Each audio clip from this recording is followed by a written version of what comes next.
Sometimes the best stories in golf aren't found on tour. You'll find them at the back of the range. And here's your host, Ben Adelberg. And thank you again for joining me here at the Back of the Range Golf Podcast. I'm your host, Ben Adelberg. This is episode 16. Well, sometimes you got to get away from the microphone and the editing, and I spent this past weekend on the golf course. I participated in the Cleveland Heights 4-Ball Invitational in Lakeland, Florida. So I play a lot of amateur golf tournaments throughout the state, but this one's a little different. In fact, for everyone listening to the podcast from all over the country and for the world for that matter, let me tell you what makes this tournament so special. If you think it's their golf course, well, it isn't. Cleveland Heights, well, actually everyone just calls it the Heights. So it's not a posh country club with valet parking and perfectly manicured fairways and, pyramids of neatly stacked Pro V1s in the driving range.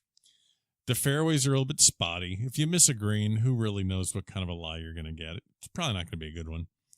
This sounds like your typical muni. Well, it actually is. The Heights is a 27-hole municipal golf course run by the city of Lakeland. In fact, other than Thanksgiving and Christmas Day, this past weekend, the 4-Ball, it's the only time the course is closed to the public. Yes, this course is all about the people. This tournament may not be hosted on the fanciest golf course in Central Florida, but what really makes it fun and successful is the people that run the tournament.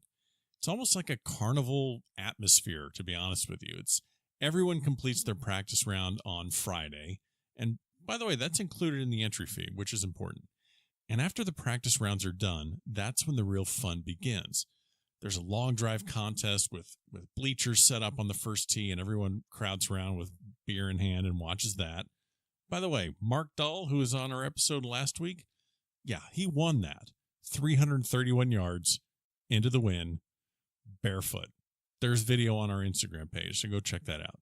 So anyway, long drive contest, putting contest, chipping contest. There's the glass break contest like you see on the Golf Channel. The bar's rocking. There's live music playing. It's a real party atmosphere. On the course during the tournament, there's white ice chests all over the place, strategically placed around the golf course with water and beer and sodas. There's a barbecue truck next to the driving range. So after you get warmed up with, oh, by the way, your free range balls during the entire weekend. That's important also. So after you get done hitting balls, go over, get a barbecued pulled pork sandwich. Where else do you see that in a tournament? There's beverage stations all over the course. If you do need reinforcements, you're taken care of the entire time. All the scores are recorded by hand by a team of volunteers on their big scoreboard. There is no shortage of volunteers, marshals, rules officials, you name it, they have thought of everything. And one of the highlights of the tournament is actually the final hole.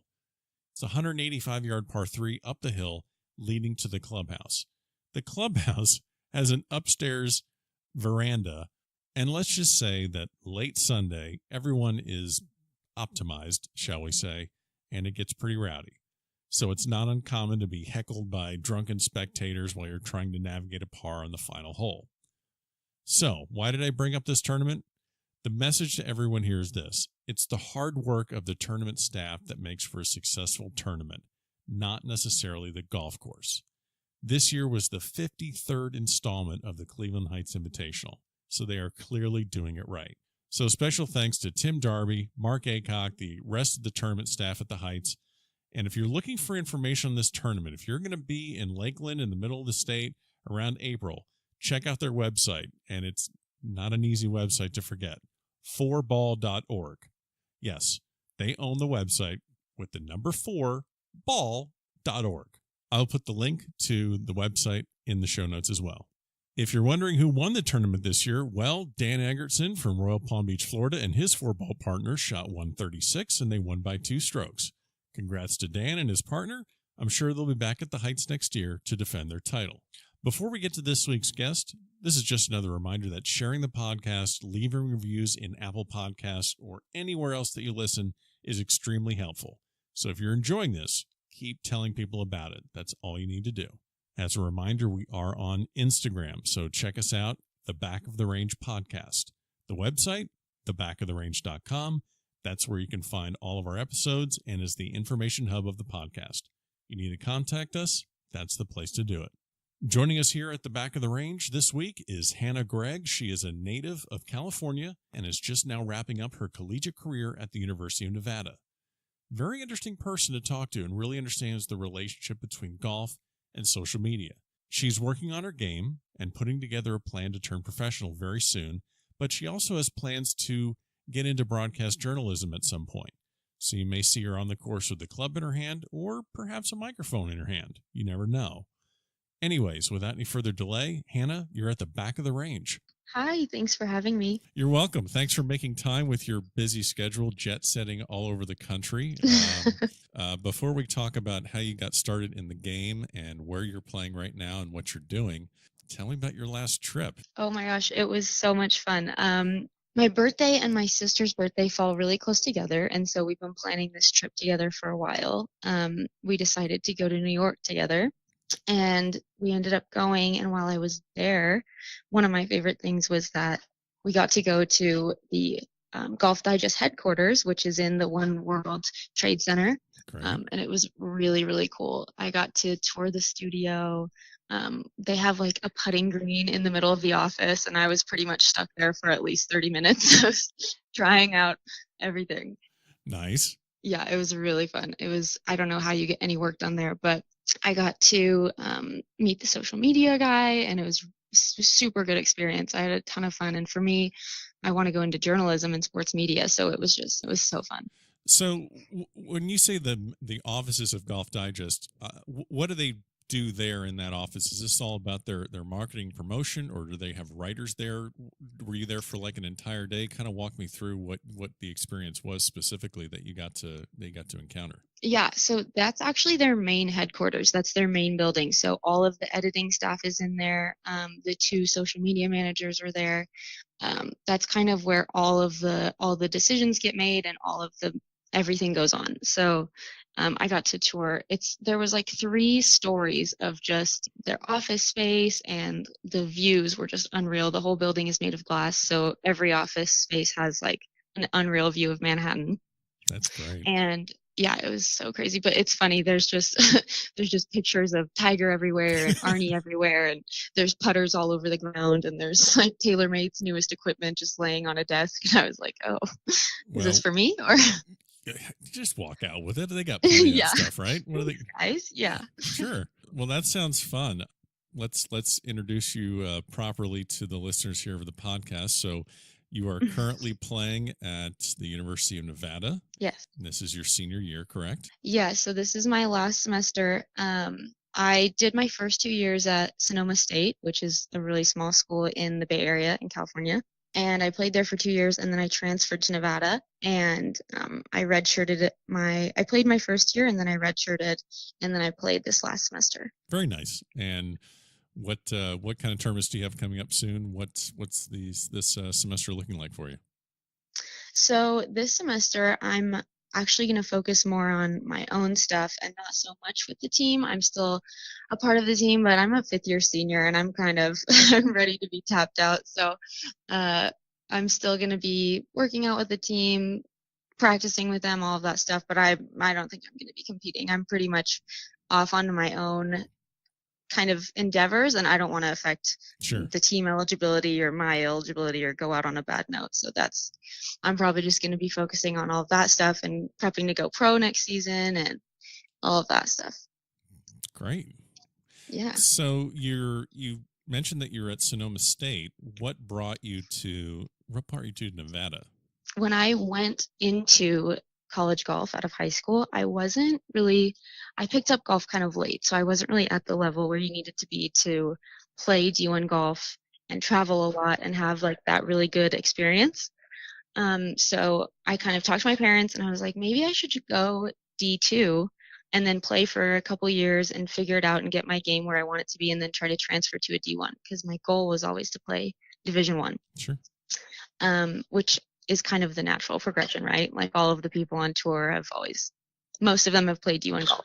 So I was like, that's the formula. That's what I need to do. So I went to Sonoma, and then I'm 2 years older than my younger brother, who also plays golf. So he was figuring out where he was going to go to school around the same time that I was transferring. and I just loved the campus, and I really liked the setup of everything. And I was like, maybe I should reach out to the women's coach. And I did. And she actually needed 2 transfers to come in. So I got to be one of them. And I came in the same time as my younger brother. So you went to college, you went to the same college as your younger brother. You're both. I mean, just by your laugh, I'm just thinking that there's got to be some stories about why are you at the same bar I'm at, or why are you around campus, and you spent your whole childhood with your younger brother. Just now, how did that dynamic work? Just showing up at college, and yep, there he is.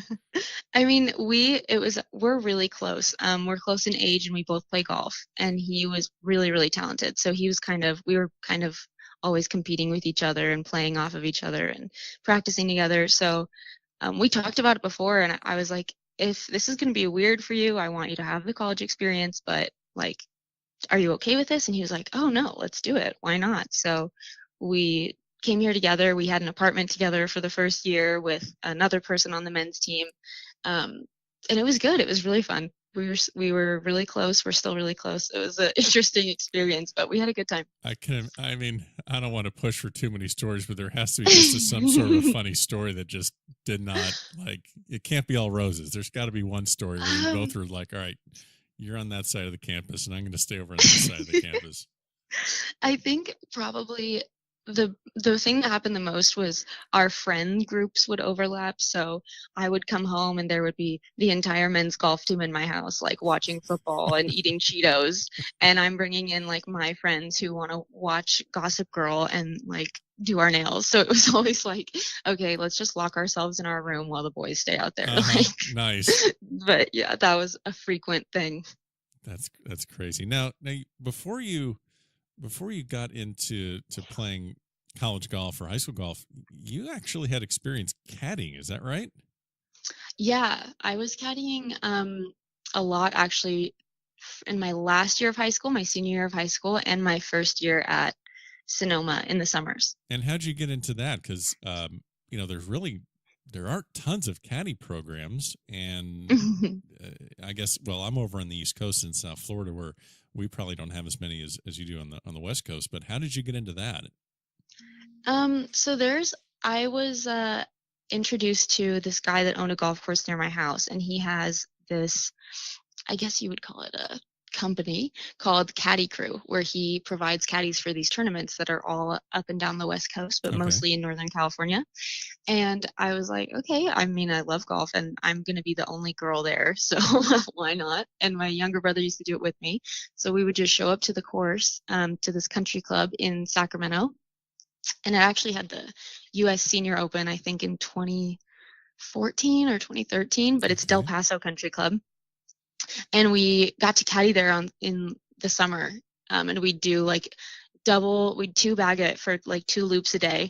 And we would just make some cash and leave and go spend it on dumb stuff and then come back and do it again. It was really fun. You're a true caddy. That you just said it right there. Make my money, loop all day, and then go spend it on dumb stuff. I mean, that's exactly. That's some serious that was hardcore it was really fun stuff. Well, I would imagine that now, did they just treat you as just the little sister of the caddy yard, and everyone kept their eye on you and took care of you? I would just imagine that had to be the dynamic, right? I mean, I take care of myself, but yeah, it was really fun. I was always the only girl, so it could either I could use it to play to my advantage, or sometimes people thought that I didn't know anything about golf. Sure.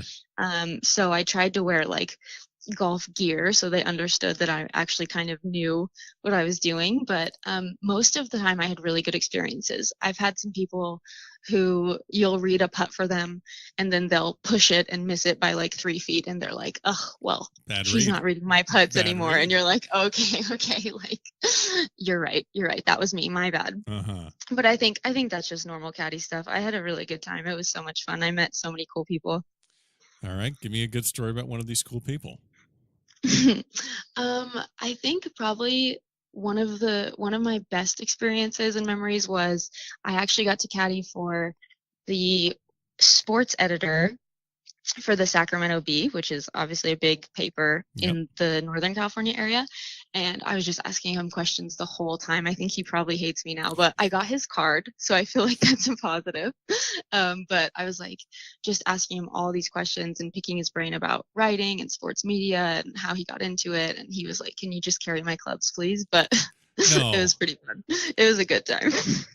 So that's great. So you spend your time caddying, and obviously that leads you into playing competitively, and you've had great amateur success. I mean, I'm seeing here with just some of the research I did, you came in second at the West Coast Women's Am. What other what are your plans now for turning pro as far as the actual path you're going to take? Is there a mini tour that you're going to kind of play from between now and when LPGQ school starts, or what's kind of your game plan to get started? Yeah, so I mean, I've always wanted to go pro. That's always been my end goal. I started, like I said, I started pretty late in golf, so I've always kind of been playing catch up. So I feel like now I'm kind of getting to the point where, okay, I'm on a comfortable level with all these girls and I can compete with them.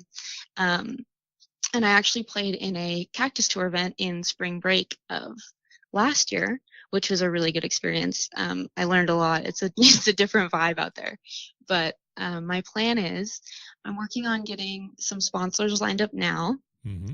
So I'm going to focus on that until I graduate. I'm going to figure out all of that and make a tournament schedule. I plan on playing on the Cactus Tour for a little bit, kind of seeing where I stand, where my game is at, all of that. And then I I don't think I'm going to do Q school right away. I'm probably going to try to Monday qualify for a few events, Okay. some LPGA events and stuff, and try to get conditional status that way. So that's going to be my first, it's my 1 year plan.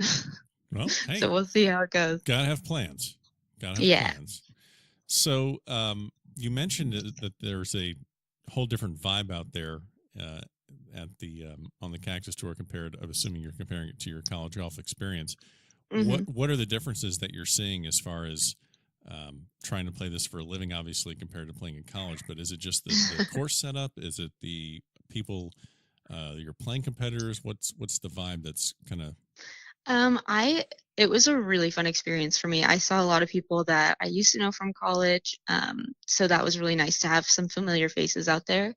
But the vibe is just a little different. I think it's just the fact that there's something on the line. Like you're paying for these tournaments and you're paying to be there and you're paying for your travel. And so I think people feel a little more pressure to perform well because in college it's like, yeah, you want to play well for your team and to represent your school and represent yourself. But once you get to this level, there's not really anyone else to fall back on. Sure. I think if you're not playing well, you probably like have to be like, okay, I'm doing something wrong. It's not my coach's fault. It's not my team's fault. It's my fault. So I think there's just the responsibility level is kind of different. And also the stakes are a little higher, especially for someone who's only doing that and focusing only on pro golf. I think if that's your sole income, it's a lot of stress on your game. So, of course. Yeah, that was the biggest difference I noticed. And I think people take it a lot more seriously in some cases. Well, I think you have to if you're going to make that your objective Yeah. in your career. So Agreed. Yeah. So what are you? So you're going to play your Cactus Tour events. You're going to kind of do your Monday qualifying to try and get conditional status on the LPGA. Is that pretty much going to be your entire? Are you working with any coaches or trainers, or what are you doing now to get ready to play professionally that maybe you weren't doing when you were in college? Yeah. So I have my team of people to get me ready for it. Obviously, my coach here, my swing coach, his name's Phil Snow. He's awesome. I've been with him for a little over a year now. And he's really helping me with mental game and course management, all the stuff that I kind of needed because I had, I think, a lot of talent and a lot of natural ability, but it's kind of getting to the point where you have to refine it, right? And talent's not really enough. Right. So he's definitely been a huge help. And then conditioning wise, we have a really, really good strength team here at school that I've been taking advantage of as much as I can. And they're super helpful. They're helping me with nutrition, with all of my workout plans, with stamina, everything like that. So I've got a really good setup. I've got some really good people on my side to get me ready. Excellent. And you're gonna stay based out of Nevada when you're playing the Cactus Tour, or are you what's? No, I'm gonna stay here until let's see, I'll be here until beginning of summer, and then I plan on moving down to Arizona. So I'll be based down there. That's where most of the tournaments are, that Nice. and Vegas. So I'll be down there living with a couple of girls that I used to play it with at Sonoma, which is gonna be really fun. Oh, And a little reunion tour. yeah, it's gonna be so good. Yeah, I'm really excited. And so I'll be based out of there. I'll be local, and I'll get to. The weather here is just a little too unpredictable. You can't grind in Reno. No, probably not. Mm-mm. And there's probably a lot of distractions in Reno, and I can't even imagine what it's like to go to college near Reno or UNLV or any of the schools. You're just Yeah. right next to basically cities built for they're just adult playgrounds. So Yep. how did you balance everything? Because you probably had to go to at least a couple classes. Colleges are weird like that. They want you to go to a few. So you had to go to class. You had to go to class. You had to play golf. How do you balance everything with all the temptations around you at all times? I mean, for me, it's not a huge like temptation. I'm not a super outgoing partier person. That's not really my thing. I'm a little bit more introverted, so that was never really a temptation for me. I have more fun kind of vegging out and watching TV or something bad like that. So Okay. that's not really my weakness. Isn't like the casinos or anything. But it's definitely hard to stay focused because usually all of your friends are doing that, Sure. especially if you're an athlete and you're friends with non-athletes. But the women's golf team has had the highest GPA in the school for I think the past 3 or 4 years or something. So we kind of have set up that culture of school being a big priority for us, and other stuff kind of falling to the side. It's kind of the vibe of these are your 4 years or whatever in NCAA, like make the most of it. So I think that's kind of the focus of our whole team in general. That's great to just say that so people listening that are either entering college or getting ready to play professionally understand that it's not always about the party. I hate to say it, but sometimes you got to get some work done and take advantage of those Yeah, years. So exactly. You got to grind a little. absolutely. Well, it's only going to help you when you play professionally. So Yeah. you mentioned your interest in sports media. So is that going to be something that you're going to try and balance a little bit while you're playing professionally? Because if I believe you've been a little bit of a blogger, I do think you've, correct me if I'm wrong, you had a golf blog going at some point. Are you still doing that?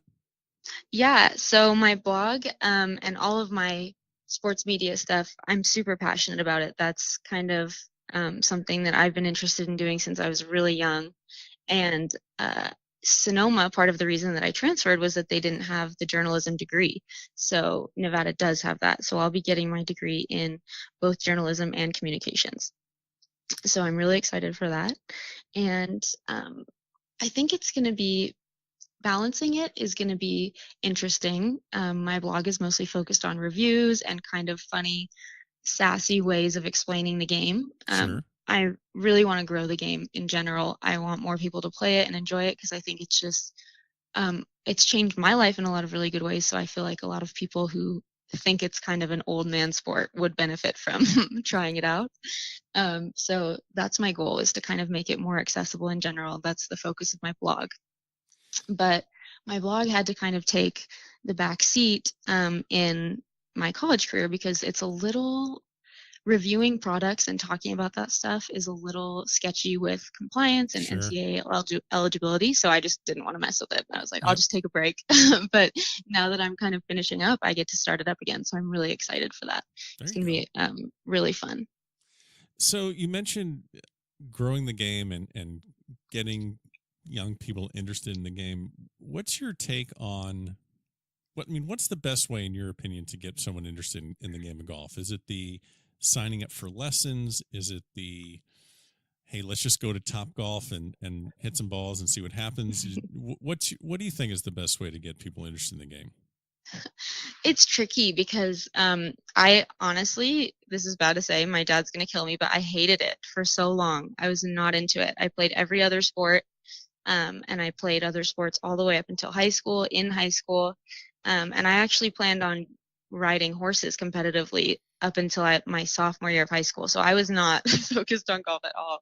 But when I decided not to do competitive riding, it was a little too dangerous and my parents didn't want me to get hurt. So they were like, pick another sport and maybe you can play competitively in college. And I was like, okay, well, why don't we try golf? And my dad loved that. He was super Okay. excited. So I think it really depends on the person, but I think most people that I've talked to have had a negative experience when they're young with golf or maybe when they're my age graduating college because it is a little bit exclusive and there's a lot of rules that you have to follow to do it properly and well. And that can be intimidating. I mean, the whole even going to hit balls on the range, like there's certain things that you're supposed to know that no one's going to tell you out loud, Yep. really. So I think that can be kind of an intimidating factor when you feel like there's a when you don't really know what's going on or you're not super comfortable in the area. I think that's part of why everyone loves Topgolf so much because it's anyone can come and you can have a good time and you don't have to worry about messing something up. So I think probably the best way to get more people involved in it is to have more avenues where they can play and it's just fun and it's just a good experience. Topgolf is really changing the way people think about golf, I think. Yep. No, I agree. I think Top Golf is actually, it's more of the social aspect and less about the golf. Exactly. Like, I don't consider Top Golf a place that I would go and work on my game. I think that's No. no, that's a place where you have a couple beers and laugh and Yeah. yeah, and that's absolutely no. I think it's a great way to get people interested in the game. With your research and some of your amateur finishes outside of University of Nevada, you do have a second place in the West Coast Women's Amateur, and that was at Seaside, California. So tell me about that tournament. I believe you lost in a playoff. Not to bring up any sore any battle scars here, but tell me about that tournament. Yeah, no, that tournament was a really good experience for me. That was kind of that was one of my first tournaments as I was transferring and going to Nevada, and it was really cool. I love Monterey golf, obviously. I mean, it's the hub, right? Like you're down the street from Pebbles, so it's a good experience no matter what. But it was at Bayonet and Black Horse, which is just a really, really cool golf course, really cool layout. And I just went into it with a really good mindset, I think. I wasn't really expecting anything. And I actually teed off and made quad on the first hole. That's a big number. Yeah, and I was like, okay, this is gonna be one of those days. But I ended up bringing it back, and I think I shot 74 the first round. That's And great. so I was, I don't know, maybe 2 or 3 strokes back going into the second day, and everything just kind of clicked into place. And I shot 71, which was the low of that round. And it was so much fun. I remember just enjoying it, and it was a really beautiful day. And I ended up getting paired in a playoff with a girl who went to Stanford. And I was like, okay, well, she goes to Stanford, so this is like the big leagues. And I was really, really excited. And it was funny because the last few holes, you always know that you guys are close in score, right? So Sure. I'm trying not to look at leaderboards. I'm trying not to pay attention to it. I'm just trying to like make some putts or something. And so we end up in a playoff, and we tee off. We get up to our balls, and mine is just in this massive divot, just like 2 inches deep, full of sand. My ball's just like fully in it, and I was like, great. So I'm like, okay, it's fine. We'll just like chop it out. You're gonna get up and down. It's gonna be totally fine.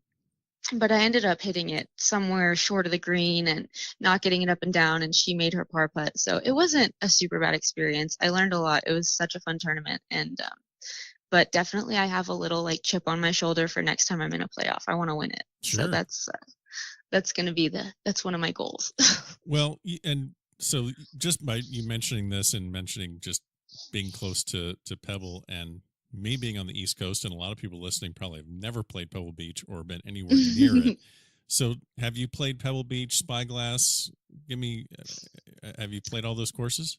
So I think I've been on every single one except for Pebble. It's on next on my bucket list. I've played Spyglass, I've played Bayonet, Black Horse, I've played Nicholas Club, I've played MPCC. Cypress Point. I have walked on Cypress. Okay. I have not played it. that one's on there too. That place is gorgeous. But there's so much good golf down there. It's so much fun. So It's Spanish Bay too is a yeah. really, really good track.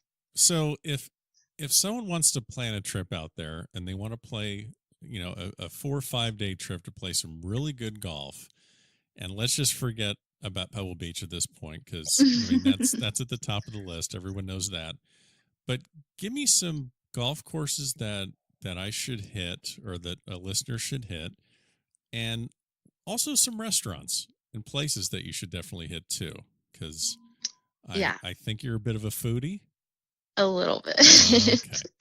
Yeah, a lot. Well, mostly candy, but I know food too. Okay, so be the travel agent here for the Back of the Range Golf Podcast, and tell us where we're going to play and where we're going to eat. Totally. Okay.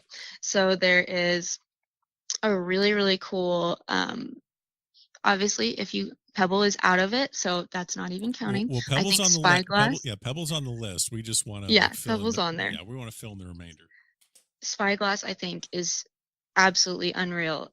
It definitely is one to knock off of your list. I don't want to say this and offend some people, but I honestly enjoy walking Spyglass a little more than I like Pebble. It's kind of a little more sheltered. It's not so breezy and cold. It's just really, really pretty. Nice. And then Poppy Hills obviously is a really, really good one. That one's not as prestigious, but it's just a really fun track. And they redid a lot of stuff, I think 2 years ago. So everything's in really, really good condition. So that's one that I would definitely hit up. Restaurant wise, there's a little gem called Little Napoli, and it's really, really good. It's kind of, downstairs is a restaurant and upstairs is kind of a rooftop bar. Okay. And it's really cool. Their meatballs are A1. Those are one of my favorites, so definitely do that. And then Pebblies, which is in the Pebble Beach Lodge, is another really, really good restaurant. So those are like the top. Perfect. You mentioned obviously caddying. You mentioned your tournament experience. You've also attended a few tournaments as a spectator and also as a standard bearer. So which tournament was this, and who did you get to meet? The U.S. Open in 2012 came to Olympic Club, and my parents were like, "You're not missing this. Like, you're going to want to know that you did this when you're older." And I was like, okay. So we go, and me and my younger brother were standard bearers for the week. So usually how it works is you standard bear for 2 rounds, and then you get to watch the rest of the rounds. Sure.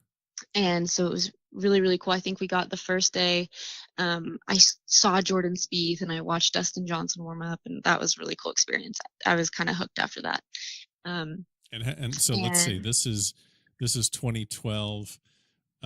So I was a junior in high school. Okay, gotcha. Yeah. So I wasn't super, I wasn't really hooked on golf yet, but I was kind of getting more interested in it. Okay. And I wasn't very good. So it was kind of one of those things where you want to be really good. So you're in like the heat of the grind, and you're really, really, I was really focused on it and getting better. So it was a cool experience, because when you're watching people perform at that level, you're like, wow, this is actually really cool and really competitive. So the first day I was standard bearer for Gary Woodland, which was really cool. And one of the groups in front of him on deck on the tee box was Vijay Singh. And I remember I think he thought I was his group, or he just didn't really care. And he shook my hand and I lost it. I was like, oh my God, I think I just shook someone really famous's hand.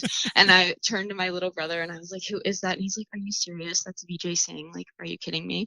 Like, he was so disgusted that I didn't know. And I was like, I hate myself. So that was really fun. That was a cool tournament to watch. I hope Vijay got over it. I know. He was probably like, why is this girl looking at me so weird? Was she okay? Nice. So you were the standard bearer for Gary Woodland, and do you remember who else was in the group? Let's see. I think it was Gary Woodland, and I want to say Mike Woods, and I don't remember the third person. But it was really, really cool. I mean, Olympic is a bit of a struggle to walk, but I didn't even care. I was like, this is so good. And so actually it is. One of my close friends qualified for the first U.S. 4-ball, which was played at Olympic. Mm-hmm. And it is a just a very, very difficult walk. No, it's not easy at all. And like the ending stretch of the front nine is basically on a side hill, weird situation. So you're like, okay, my ankles might break. We don't know. Yeah, everything is very slopey where you got to, cut draws into left to right Hmm. sloping. Yeah, it's a pain. I hadn't played there, but I heard it was a pain. Yep. So, well, what did you see out of when you were watching these professionals hit as opposed to just seeing them on TV?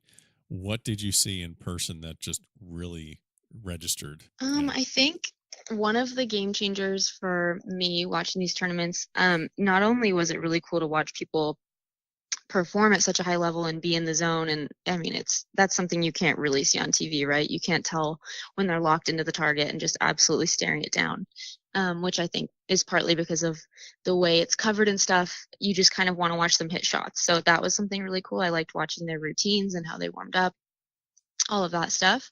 And it also really sparked my interest because from a media standpoint, like I got to see who gets to be inside the ropes. I saw the towers, I saw the commentators, I saw all of the kind of sideline interviews. So that was a really, really fun aspect for me because that's stuff that you don't see when you're watching it from home. You don't see the people who are interviewing them after the final, like after somebody chokes on 18 or something. So that kind of got me hooked. I was like, I could definitely do this when I'm older.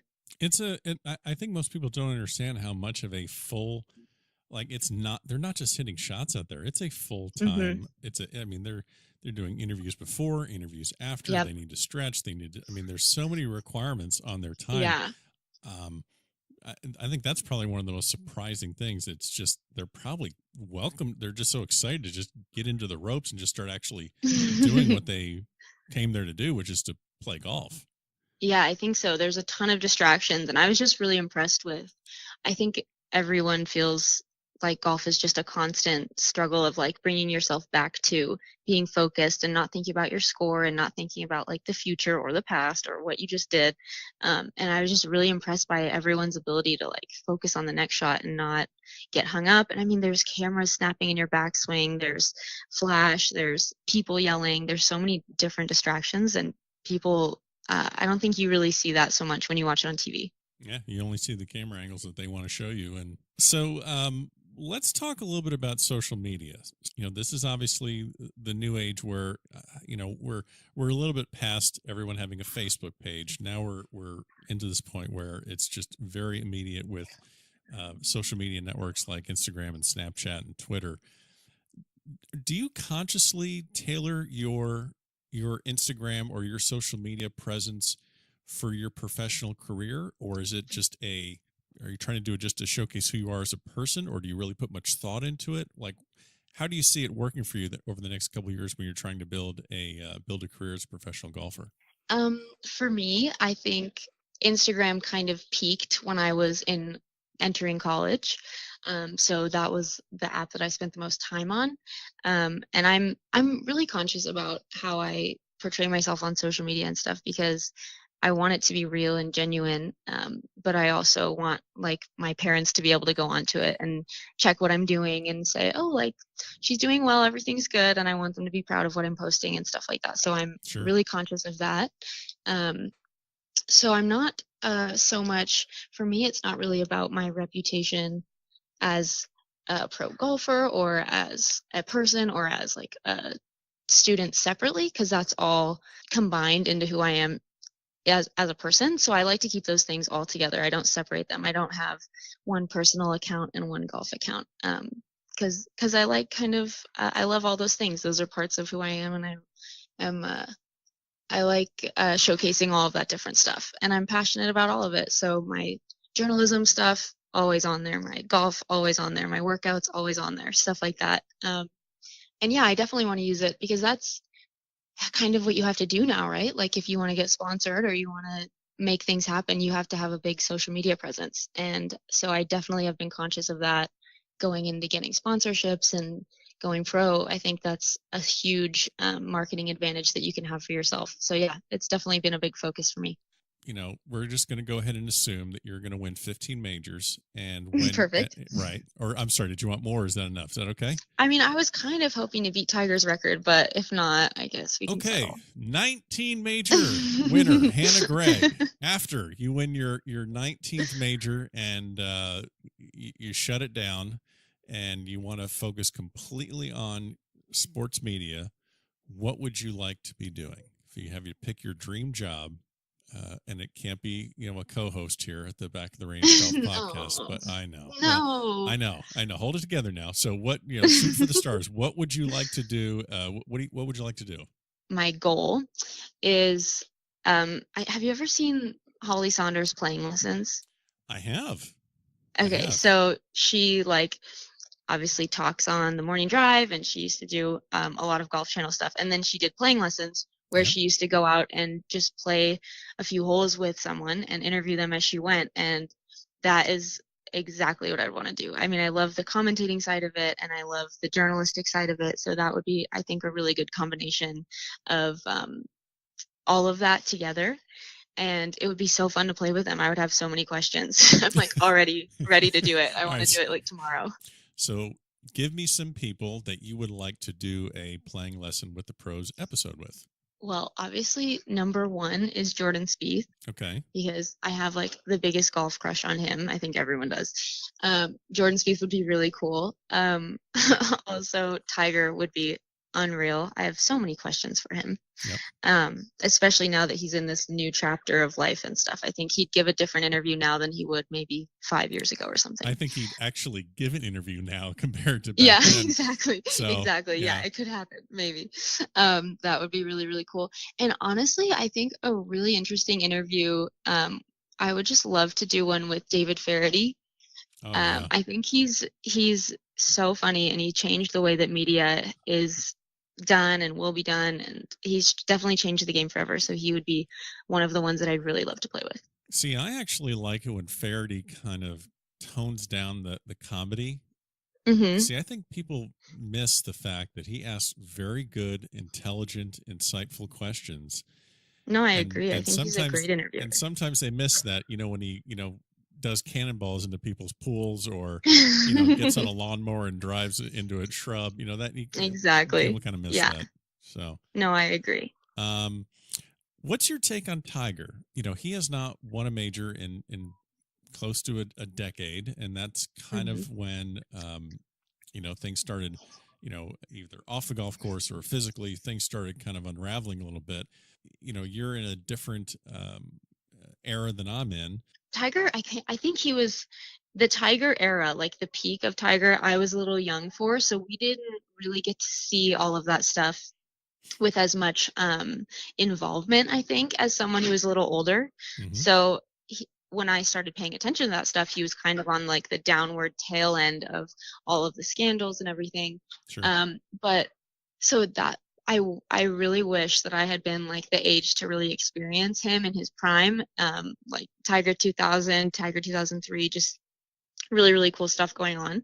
But I think no matter what, he's one of the greatest of all time, right? He changed the way that golf is watched, that it's experienced, the way it's played. I mean, he changed the way that golfers look. And I think he's a big reason that we're even viewed as athletes now. I have the argument at least once a month at school with someone where they're like, oh, golf's not a sport. And I'm like, let me just launch into my, let me explain to you. So I think Tiger was a huge reason why we do have the PGA and the LPGA Tour, and why golf is actually as widely accepted as it is. So I'm always going to be a huge fan of Tiger. But I think he's just going to go into a new avenue. I think he's already a legend. So I think he's already accomplished a lot of his goals, and I know I think he's coming back. I'm waiting. I'm ready for it. It's just, I if I can see Tiger on the back nine, a shot or two out of the lead, chasing down any one of the young guys, Ricky, Rory, exactly. Take your pick. Is that just crack? That's crack for a golfer. It's so good. That's just, how do you, I can't ask for more if we get that at the Masters.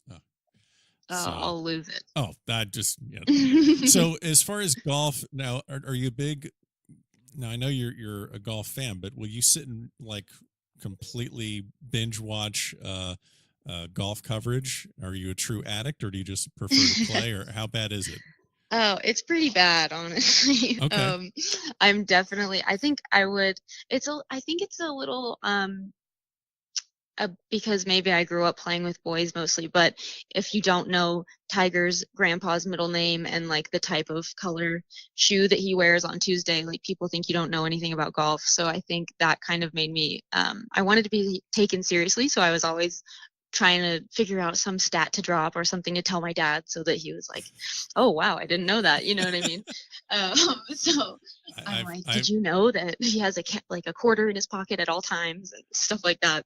I didn't know that was a thing, trying to gain your father's approval by dropping Tiger stats on him. But hey, whatever. It's not even. But anyone who I play golf with, they're like, "Oh, she clearly like doesn't play golf," and I'm like, "Well, I know this stat and this stat, so here we go." So is that kind of has that always been a constant struggle that you've had to really kind of not just prove yourself on the golf course, but just prove yourself just in general as a golfer? Just say, hey, I'm pretty serious about this. And has that always been something that's been a driving force for you?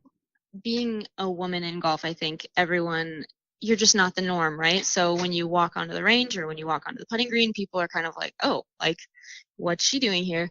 Because it's just such a male dominated sport. And then you get, if you see a girl, one, walk onto the course, and then two, she can kind of even a little bit play decently, you're just kind of pleasantly surprised, which I always thought was really funny because I would play with these older men and I would beat them and they'd be like, well, that's crazy. I just got beaten by a girl. And I'm like, well, I hope so. I mean, I do this every day. I want this to be my job. I hope I'm beating you. Like, you do this once a week and you don't even practice. And they were like, oh, I didn't think about it that way. But it's like, I think not so much a struggle because that's kind of a strong word, I think, but it's kind of, you always have to be conscious of people thinking that you're not going to be good or they're going to be sad when you beat them or stuff like that. It's just a different vibe. But it sounds like you talk a lot of shit out there. Am I right? I mean, a little bit. Good. I definitely don't like to be, I don't want to be like walked all over. Right. Yeah, no, I've learned some good trash talking skills for sure. I hope I never have to hear any of them. I mean, as long as they're not directed at me, I'll listen to them. But no. Yeah. So. And now, time for a quick bucket. All right, so we have a couple other small or a couple of the short questions here. We have a segment called the Quick Bucket here at the back of the range, and these are just a couple of random questions. So, Jack Nicklaus in 1986 won the Masters at the age of 46 years old. So that victory, compare that to a potential fifth green jacket for Tiger Woods. Which would be the more substantial victory? I feel like Tiger would be a very substantial victory because he went through such ebbs and flows in his career. Yeah. It's a little, it's not just another win, and it's not just a win at an old age. It's a win after so long, from everybody waiting for him to come back and get another big title under his belt. So I think for me, obviously, I would be absolutely stoked. And it's like the comeback of my generation. So the greats obviously will always be the great, but he's like right now. So I think that would be absolutely unreal. Let's go with this one. You can give a major championship to anyone in history, male, female, alive or dead. They could have 0 majors. They could have 18 majors. Who would you give a major championship to? Oof. Well, I would love to give pretty much any major championship, but it would be really cool to see maybe a U.S. Open go to like Annika, because she's absolutely goals. Like from an athlete perspective and a mental toughness perspective, I'm just obsessed with her. And she played in a men's tournament, so I could definitely, if she had won one, that would have been a game changer for women in golf in general. So I would have loved to see her win one. Do you think Lexi will play in a men's tournament? I mean, I know she's played in the shootout down here in Naples, Florida, but that's kind of a, silly season to person team event. She's played with a fee now, but that's not really a standard PGA Tour, individual stroke play event. Do you think she'd play in one? Yeah, I would love to see that. I mean, even her or Michelle Wee, I mean, they both hit it long enough to make it work out there, and they have really tight short games. So I would love to see both of them kind of, that would be really, really cool to see, because it's not so much, I mean, you can put them at any distance, Sure. and you just have to make putts, right? So I think they could definitely scrape it around out there, and that would be really fun to see. Well, I think that when Annika played, she played at Colonial, and that was a fantastic golf course. So I don't know if Colonial will be good for Lexi though, because she might hit it too far. Yeah, I mean, she hits it a mile. Yeah. So let me throw this one at you.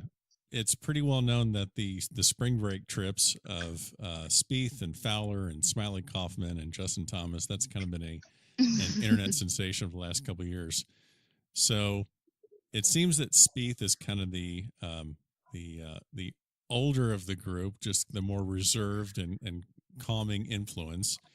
Fowler definitely seems like the party instigator and the leader of the pack. Smiley seems to be Smiley, and yeah. So put together a trip for you and 3 friends. Tell me who is going to kind of embrace each role, and where would you go for your own spring break trip? So my gosh! So you're gonna have to throw one of your friends. You're gonna have to throw one of your friends under the bus and tell me which one is the Smiley of the group. Oh my gosh. Okay, well, I would probably be the Jordan Spieth of that group. I'm kind of the more reserved one, and I feel like I would be more focused on the golf aspect of the trip. I would be kind of enjoying that part. Not surprisingly. Yeah, and then the instigator, I can tell you hands down right now, that would be my teammate Katie Rutherford. She's the one who's always like making us do trick shots and thinking of really fun stuff to do, and she's so much fun. So she would be the Ricky Fowler. And then I feel like probably the Smiley Kaufman might be Sarah Rotter. She's one of my friends she was my teammate at Sonoma, and now she's on the Cactus Tour. And that would definitely, I feel like she would be a really, really good fit there. And who have I not covered? Well, it'd be Justin Thomas, but I haven't really figured out what his presence is in that crew. It's kind of JT's vibe. I feel like he's more of like the person behind the camera the whole time, like instigating it, but then also just watching it happen and not participating. Yeah. I like that. That makes sense. So that would probably be my teammate here at Nevada. Her name's Bertie. She's from Paris, and she's so much fun, but she's also going to be the person who's like, yeah, like go do it, and then she'll just like watch it all fall apart. Be like, it's so fun. She's a good one. That would be that kind of makes me want to plan this trip now, honestly. Okay, well, this is going to be fun. But glad I gave the idea. That's what we do here. We help out. So yes, thank you. Such a giver. We facilitate fun. So, well. Again, Hannah, really appreciate it. We will definitely follow the rest of your collegiate career and get everyone geared up for your professional career. I will put the links to your social media in the show notes. That way everyone can find you on Instagram and keep up to date. And really appreciate being on the podcast. Awesome. Thank you for having me.